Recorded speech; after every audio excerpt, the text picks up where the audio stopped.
आप देख रहे हैं न्यूज नाउ 24/7। ताज़ा खबरों के लिए हमारे साथ बने रहें।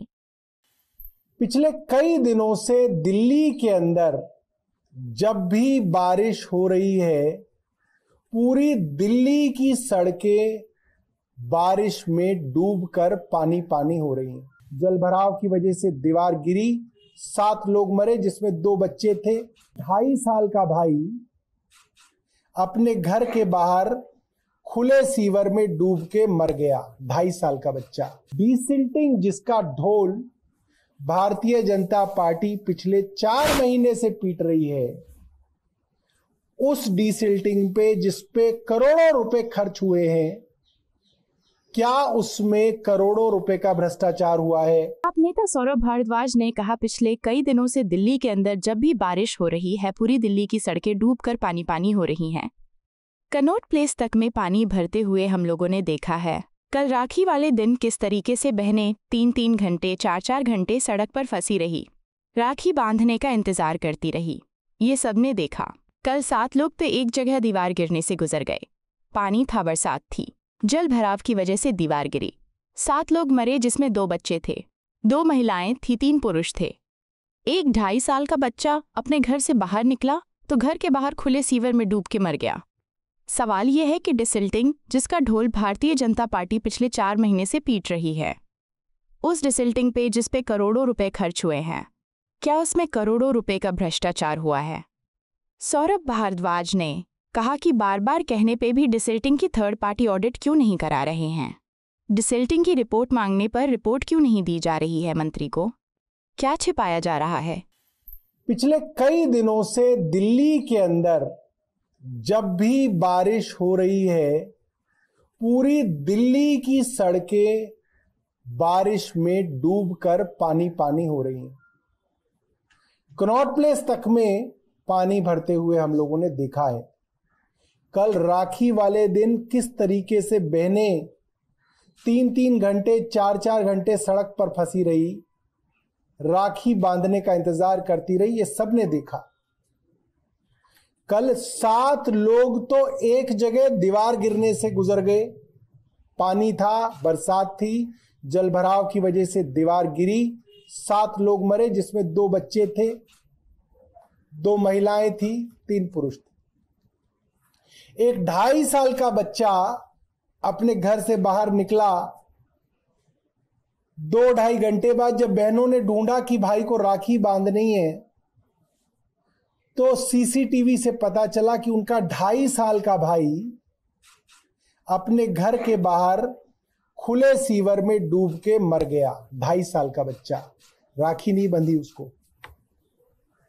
सवाल यह है कि डिसिल्टिंग जिसका ढोल भारतीय जनता पार्टी पिछले 4 महीने से पीट रही है, उस डिसिल्टिंग पे जिसपे करोड़ों रुपए खर्च हुए हैं, क्या उसमें करोड़ों रुपए का भ्रष्टाचार हुआ है?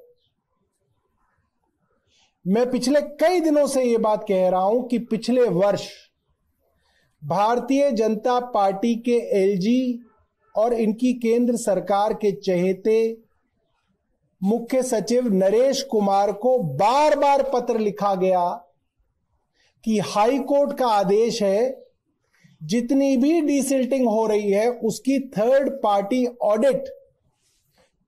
पार्टी इंडिपेंडेंट ऑडिट करानी है। हाई कोर्ट का आदेश है। उसके बावजूद भी नरेश कुमार जी ने थर्ड पार्टी ऑडिट नहीं कराई। उसकी शिकायत मैंने केंद्र सरकार के गृह विभाग को भी की कि बार बार कहने पे भी नरेश कुमार जी डिसिल्टिंग कि थर्ड पार्टी ऑडिट क्यों नहीं करा रहे हैं? डिसिल्टिंग की रिपोर्ट मांगने पर रिपोर्ट क्यों नहीं दी जा रही है? मंत्री को क्या छिपाया जा रहा है?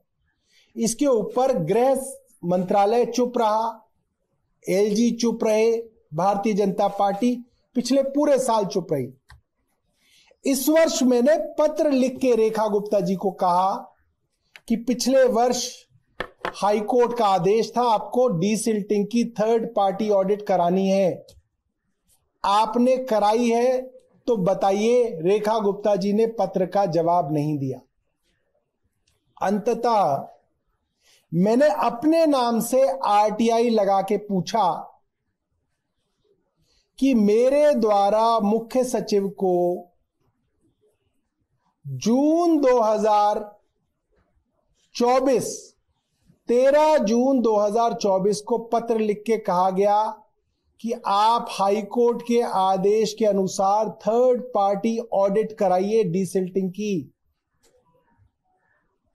यह लिखित में एक यूडी मिनिस्टर द्वारा चीफ सेक्रेटरी को कहा गया और एक बार नहीं, इससे पहले कई बार डीसिल्टिंग की रिपोर्ट मांगी भी गई और जब जवाब नहीं आया तो 14 जून को मैंने होम मिनिस्ट्री को, भारत सरकार की गृह विभाग को चिट्ठी लिख के शिकायत की। उस पर भी कोई कार्रवाई नहीं हुई। तो अभी मैंने आज से 10 दिन पूर्व, बल्कि 15 दिन पूर्व कहा जा सकता है, मैंने खुद अपने नाम से आरटीआई लगाई कि मेरे द्वारा मुख्य सचिव नरेश कुमार को जो निर्देश दिए गए थे कि डीसिल्टिंग की थर्ड पार्टी ऑडिट की जाए, उसके ऊपर क्या कार्रवाई हुई उसकी फाइल नोटिंग दीजिए। उस पे क्या निर्देश मुख्य सचिव ने दिए उसकी फाइल नोटिंग दीजिए। थर्ड पार्टी ऑडिट हुई तो उसके अंदर क्या निकला उसका पूरा का पूरा ब्यौरा दीजिए ताकि भ्रष्टाचार उजागर हो सके।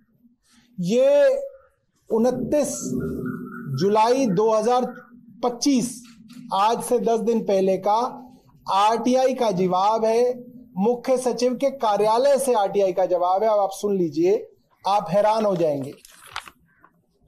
ये आरटीआई का जवाब जो आया है मुख्य सचिव के दफ्तर से, वो ये कहता है, The undersigned had received the RTI application in this office on 28/7/2025 by diary number so and so. In this regard, it is to inform you that letter monitoring record available at delserv.nic.in. The reference letter diary number min 5/2024 1752 was not received in chief secretary office. यानी कि अब सरकारी दस्तावेज दिल्ली सरकार गायब कर रही है, नष्ट कर रही है। साथियों, ये वो पत्र है जो मैंने चोरी छुपे नहीं लिखा था मुख्य सचिव को। जब ये मुख्य सचिव को पत्र लिखा गया तो मैंने बाकायदा प्रेस वार्ता करके प्रेस में बताया कि मुख्य सचिव को पत्र लिखा गया है, थर्ड पार्टी ऑडिट का क्या हुआ। और उसके अगले दिन 14 जून को गृह मंत्रालय भारत सरकार को मैंने पत्र लिखा और ये सारे के सारे पत्र सोशल मीडिया पर और पत्रकारों के पास मौजूद हैं। ये मैंने सोशल मीडिया से निकाले हैं पत्र। और इन पत्रों के बारे में आज दिल्ली की सरकार, भारतीय जनता पार्टी की सरकार कह रही है कि हमारे पास इसकी कोई जानकारी ही नहीं है कि ऐसा कोई पत्र निर्देश मुख्य सचिव नरेश कुमार को 13 जून 2024 को लिखा गया, उनको कभी मिला ही नहीं। पूर्णतः ये भ्रष्टाचार को छिपाने की और पुराने मुख्य सचिव नरेश कुमार को छिपाने की, बचाने की, और आज जो सरकार है वो भ्रष्टाचार को छिपाने के लिए सबूतों को, दस्तावेजों को नष्ट कर रही है। ये सबके सामने है। ये सारे की सारी आरटीआई और आरटीआई का जो जवाब आया है दिल्ली के मुख्य सचिव द्वारा, उनके दफ्तर द्वारा, वो मैं आपको जो है अभी हमारी सोशल मीडिया टीम जो है, मीडिया टीम जो है, वो आपको उनकी कॉपी उपलब्ध करा देगी। मैं चाहूंगा कि रेखा गुप्ता सरकार से पूछा जाए कि क्या गड़बड़ झाला चल रहा है दिल्ली सरकार के अंदर। इतनी बदमाशी तो हमने पहले नहीं सुनी। बहुत बहुत धन्यवाद। आपको यह वीडियो पसंद आया हो तो इसे लाइक करें, हमारे चैनल को सब्सक्राइब करें।